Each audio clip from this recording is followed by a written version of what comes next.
Hi, everyone, and welcome back to Behind the Numbers. This is the show where we skip the fluff and look at the actual data that drives business growth. Today, we're going to be digging into the financial and operational mechanics of scaling with Nicole Grinnell. She's the founder of Bosun Solutions, which is an agency that helps businesses optimize their payroll through fractional staffing and all mic'd up booking. Nicole, hey, welcome to the show. Thanks for having me, Dave. I'm super glad to be here. It's a pleasure. Been looking forward to this. Let me jump right into this if you don't mind. Or, you know what? Let me ask you this. Is there anything I didn't mention about you that you want to make sure the audience knows before we get started? No, other than honestly, we're able to kind of support businesses on all those operational functions. So payroll is definitely one of them, but really anything that needs a business to run, we can support.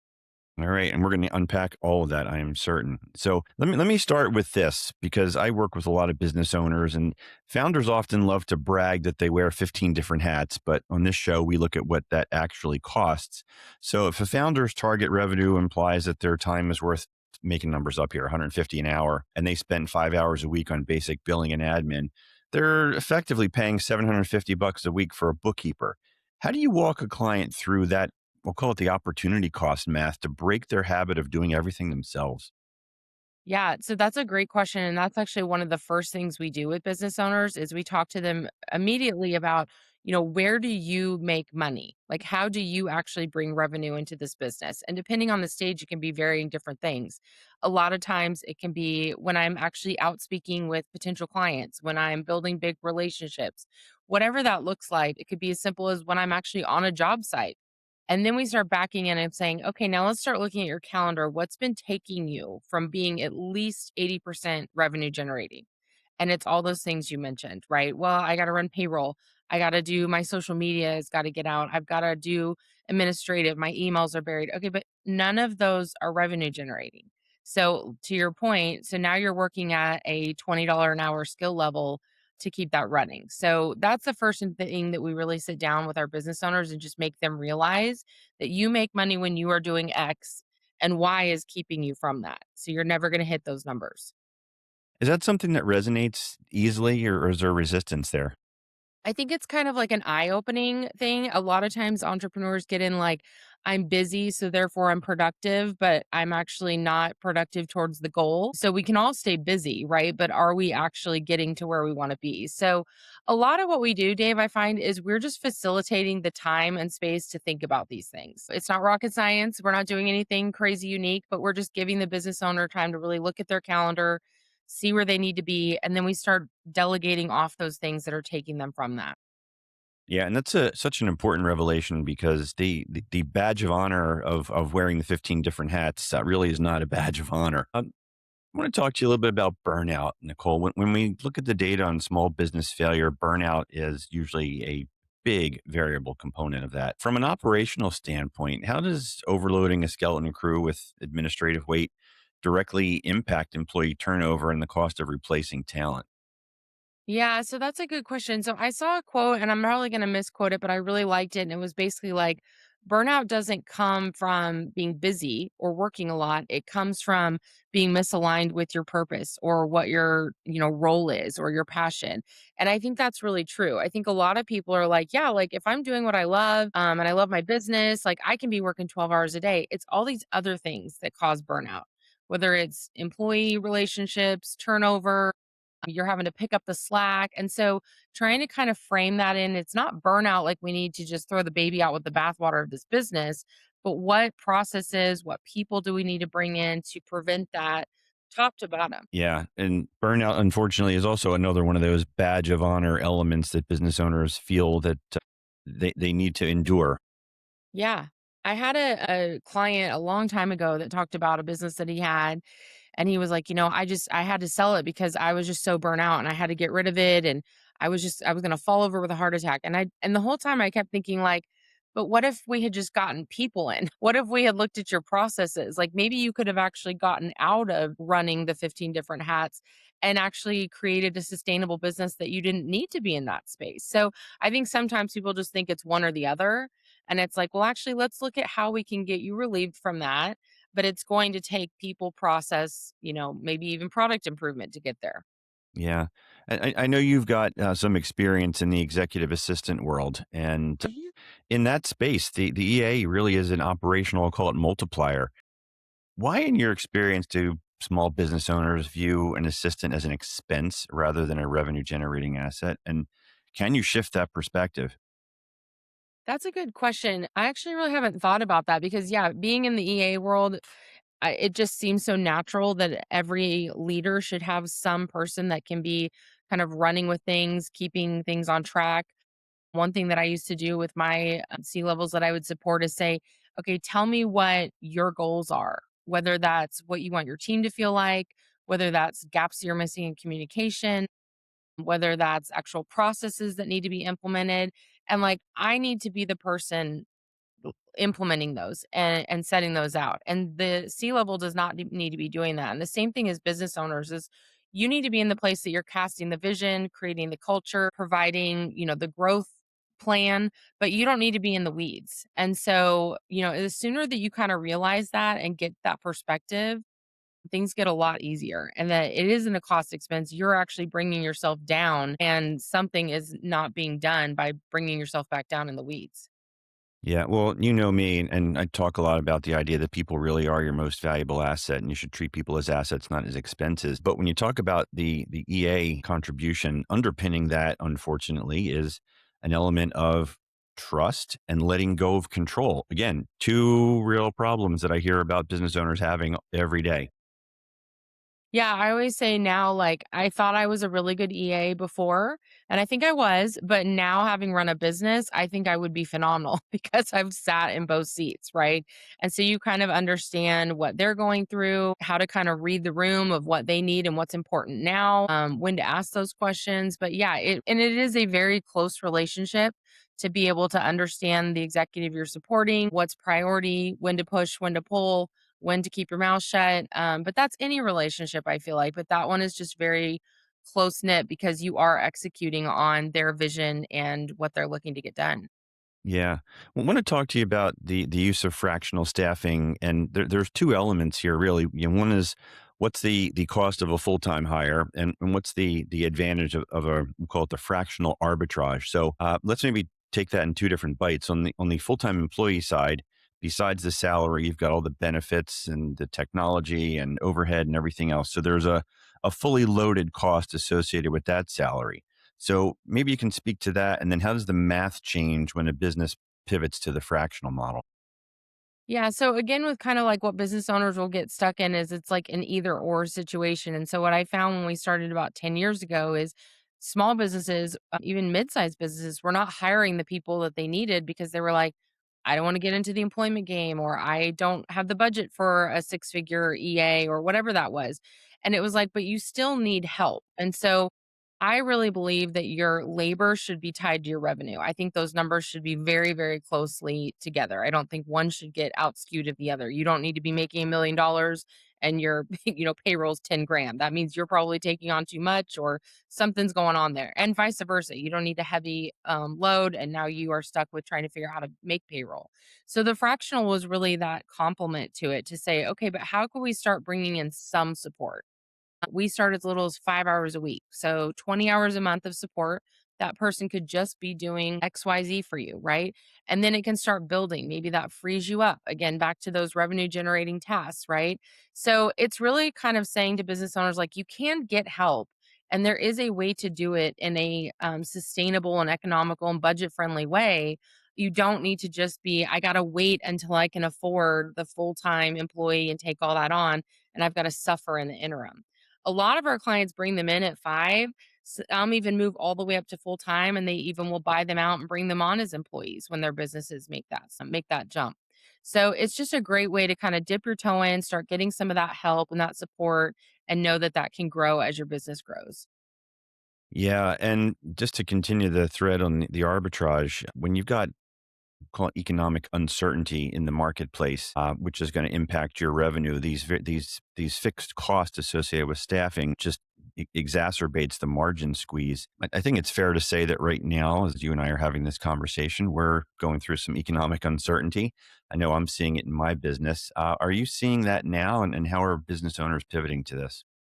Yeah, so honestly, I felt like our theory was totally tested during COVID because what we actually saw was most of our clients were letting go of their employees because they could not take on that fixed expense, but they were keeping their fractional people because there was still an element of business needed to run, but they may scale down. Like I know we were doing 10 hours a week. I need to move that down to 5, but it allowed them the flexibility. And I do think there's just kind of like a mind shift burden that's released in knowing that I don't have a full-time employee. So the 5-hour a week was a number that felt doable. I can sustain that and I've still got my team and I've still got some help, but I also am not locked into something where if I need to release this person, the damage feels huge, right? And so COVID was really our biggest test of like, okay, this does work and this is a very good option for businesses. Now, to be honest, most of what we're seeing is kind of the direct hire. The fractional is still a big piece of our business, but a lot of people are leaning into AI. I love AI. Trust me, I implement it any way that I can. I'm not knocking it, but there is still always kind of that human component. So I think the market right now is trying to figure out, well, how can I use AI to delegate some of these things without bringing someone in? Ultimately, sometimes clients hit that point where they're like, okay, it's still not foolproof. I still need somebody to be running a lot of this. I think AI is a great tool right now. I think it does a lot of entry level tasks and things that can be done a lot quicker. But that's kind of what we're seeing in that fractional space now. So we're trying to kind of educate people like, again, this is not a virtual assistant. This is a true team member that is just working fractionally for you. Yeah. And you serve industries that rely on pretty strict timelines. So when you're dropping the remote fractional talent into these operations, are there specific KPIs that you're tracking to prove to the owner essentially that the contractor's delivering the ROI? A little bit. So it's just like any team member. So we're obviously going to be serving as kind of an account manager to make sure that expectations are being met. But the client itself is setting those parameters, right? So whether that's an operational process that they should be running, any kind of financial aspect, but they're really the ones that are setting that, just like they would any team member. We're there to just serve that that is being met and that there are not any issues. Gotcha. One of the things that I've certainly talked about and went into pretty good depth in my first book, and we talked with business owners all the time, is this cost of a bad hire. Hmm. SHRM, the Society for Human Resources Management, says that a bad hire can actually cost up to 5 times an employee's annual salary. Hmm. What are you seeing as, we'll say, the biggest financial leak in a small business hiring process? And what data points are founders ignoring during this interview phase that leads to these mismatches? So I think the biggest thing is a lot of business owners will get into kind of warm body syndrome, right? Like when they finally get to the place of like, okay, I'm going to bring someone in. I mean, the market right now, if you're just doing this on your own, you're throwing something on Indeed, you're getting flooded with resumes, you're trying to run a business while also serve as the recruiter. I mean, I always tell clients, it's not that we're smarter than you in recruiting. It's that we have the time. This is what we do day in, day out. We have the tools, we have the resources, we have someone dedicated. You are trying to run a business while also vet someone, also make sure it's the right hire. And ultimately, what happens is you have a bad Friday, somebody walked off the job, next week is just going to really suck if you don't get somebody in here and somebody walks through the door and you're like you're hired, right? And we've all been there. There's no there's no judgment in that. But that's where some of those bad hires start coming in and some of those bad hires slip through the cracks. So really kind of taking that initial investment or step of working with a recruiter directly to say, "Hey, this is what I'm looking for. This is the culture. Here's some things that have not gone right for me in the past. Here's some bad hires I have made, and these were the identifying factors." Because it's not always something on a resume. It could be, I've just learned that as a team, we need people that are, like, I'll tell you for me, like, we need someone that's optimistic. We need the go getter attitude. We need the want to serve. And if we find someone that is not from that background, it just never works. It just never works. Right. So we kind of walk through all of those with our clients. And then you just have someone doing that vetting for you. We always tell clients that part of what we're doing is we want to bring you that 90%. 90% has passed that. We know this person is going to be a good fit. And you are filling that last 10%, the personality match, the chemistry, the culture, making sure that's right, meet them in person. But we've done that legwork for you. So you're just kind of eliminating that risk of a bad hire. In a small business, a bad hire is even more impactful, right? Like, it's one thing to have a corporation of thousands of employees and you've got one bad apple. When you are a staff of 5 and you've got a bad apple, that apple is really stinking up the room, right? And so you really need to make sure that the hires you're bringing in, I always say, have your other employees, where appropriate, interview them, meet them, other hiring managers, get feedback from them because you kind of are bringing them into the team and you want to make sure you've got buy-in, people are excited about this person, and maybe you're missing something as the owner, that you need to be notified of. Yeah, spot on so many elements there. When you talk about we're in a jam and we need somebody. I've seen some folks say, put their fingers to their neck. Do they have a pulse good enough? They're hired. Yeah, I, 100%. I yeah, totally get you on that one. But the other thing that's really fascinating that I learned in my journey in my first book was in talking with some Harvard professors with regard to the idea of the bad hire situation. Most people are taught, look for that rock star employee. We're looking for Mhm. that A player, the rock star. And in reality, you're better off trying to avoid the bad hire, the toxic hire, than you are looking for the rock star, because the cost and the damage associated with bringing that toxic element, to your point, the one bad apple does truly ruin all the other apples in the bunch.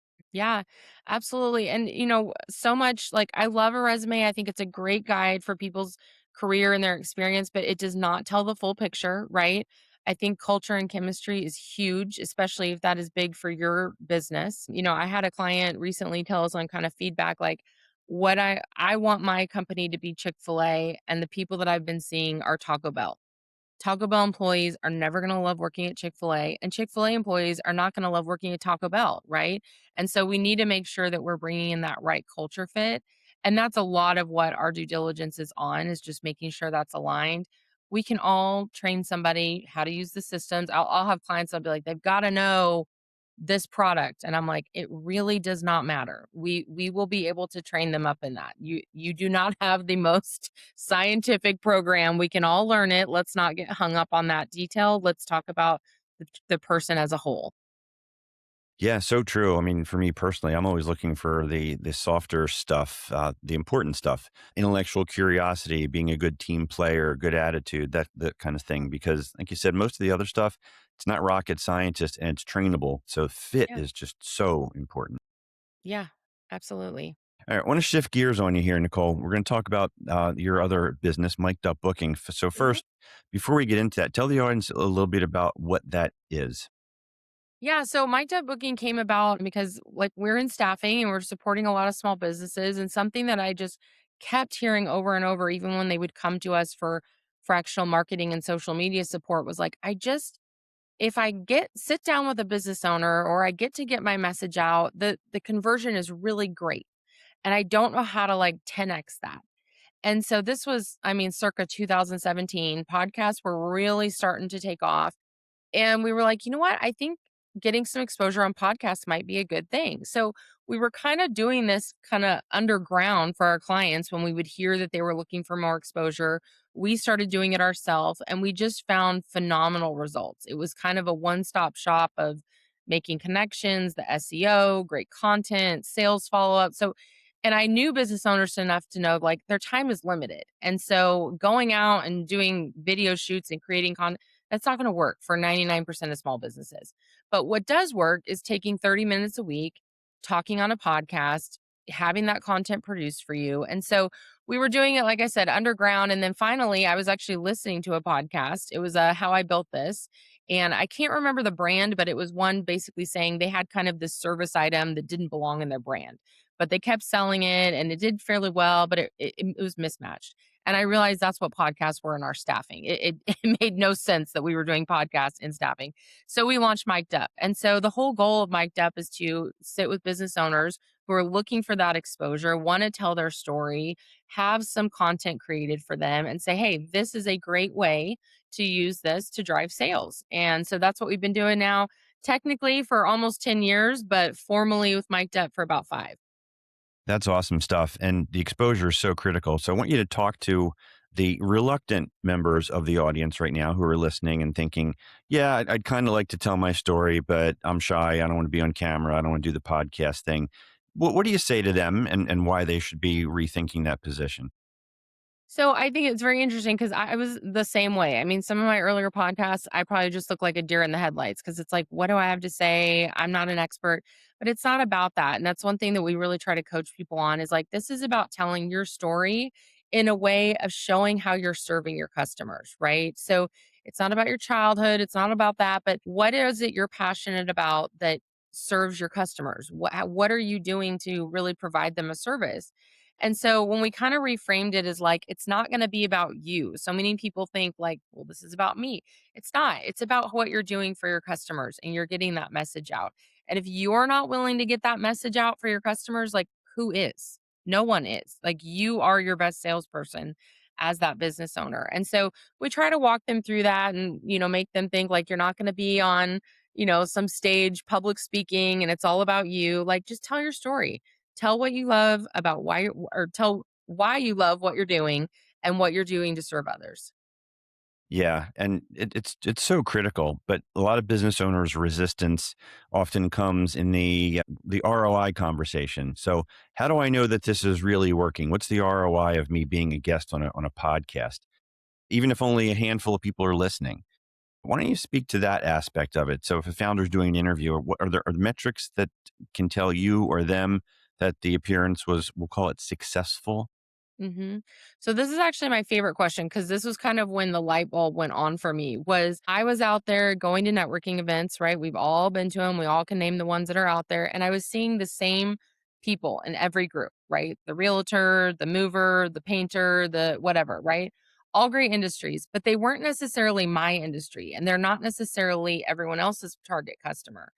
And I was like, well, why can't I be in a room where all my customers are living and listening?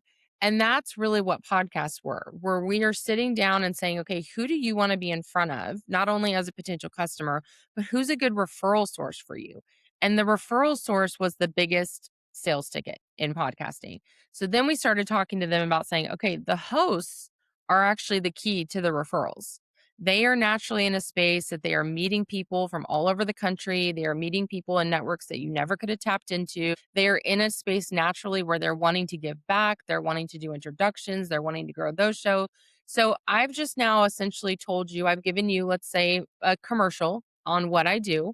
And after that show, I'm able to say, hey, Dave, you heard what I do. Is there anybody in your network that you think I might be able to serve? And likewise, tell me more about you. Who do you serve? Who can I introduce you to? So that became the real key to those sales conversions. I can tell you for me personally, podcasts have done multi six-figure relationships for me just by getting those referrals from the hosts. And we treat those hosts just like we would any other connection, following up with them, checking in. Hey, can we grab a call once a quarter? What's going on in your world? Who can I send you? So it's building those relationships in spaces that you just never would have been able to organically get to, both in time and just geography. And so that's the biggest indicator. And then from there, we actually walk them through about like, okay, now you've got this gold content. Let's push it out. Let's use it as your sales cycle. Let's get it on your website. So it just, again, I can't say enough about it because I just feel like it's this one stop shop of like amazing success for business owners. And we just love walking our clients through that. Yeah, I'm gonna add a little bit to that story, the cherry on the sundaes, if you don't mind, because Yeah, my absolutely. experience in guesting and hosting is a couple of things. Number one, I'll remind the audience that when they guest on a show, there's an evergreen element to it because people may not necessarily listen to it the week it drops, but it'll be out there and people will find it weeks, months, sometimes even years later. So you've got that. Then there's the credibility element. So if you're positioning yourself properly, you can use the fact that you're guesting on other people's shows as the idea that you are the expert in your space, which increases your credibility tremendously. I literally have had potential clients say to me, you host a podcast, you must know what you're doing. Yeah, 100%. Now, you and Okay. I both know doesn't always make us the best of the best, but it does get our message out. And I feel like then when people are coming to use our services, they've already heard and they've kind of already bought in. So I also noticed that our sales cycle was shorter, right? So to speak to your credibility, like they've heard it on their own time, they heard it from interviewing from a third party. It wasn't just me pitching them, so to speak. And now it's resonated and they're ready to go. So I absolutely agree with that. Awesome. Getting close to the end here, Nicole, but I want to give you one final number question, if you don't mind. Yeah. We're talking to the founders out there. If they can only track a single metric on their operational dashboard this week to really know if their business is healthy and scalable, what should they be looking at? I mean, sales cures all, but you also got to look at your bottom line, right? Like, are you profitable? So I would say, man, wait, say the question again. Yeah, one key metric that business owners can look at on their dashboard to know that they're actually scaling and healthy. I would say I'm just going to go net profit. That feels very like, generic, but I would say like if you aren't seeing a healthy uptick in your sales while also keeping your net profit upticking, what we don't want to see is the sales uptick and everything else is upticking as well. So really kind of diving into that. So I'll go net profit, although that doesn't make me a financial genius, but yeah, I would say You know that. what? I will allow it because many business owners, to your point, are focused on top line, like you alluded to. Sales cures all, but it's got to be profitable sales. Yeah, So it's not just about growing the top line; it's about making sure that you've got profitable sales in your pipeline. So there you go, Nicole. Before I let you go, tell the audience how they can find you, where they can learn more about you, and if they want to work with you. absolutely. So you can check out either one of our businesses. So Bosun Solutions, Bosun solutions.com or micdupbooking.com, MICDUP booking.com. That's great, Nicole. Thank you so much for joining us today on Thank you, Behind the Dave. I Numbers. appreciate it. It was great being here. It's been a pleasure. And thank you out there for joining us today on Behind the Numbers. If this episode sparked a new perspective, please take 10 seconds, leave us a review on Apple or Spotify. It really is a great way to help the show grow.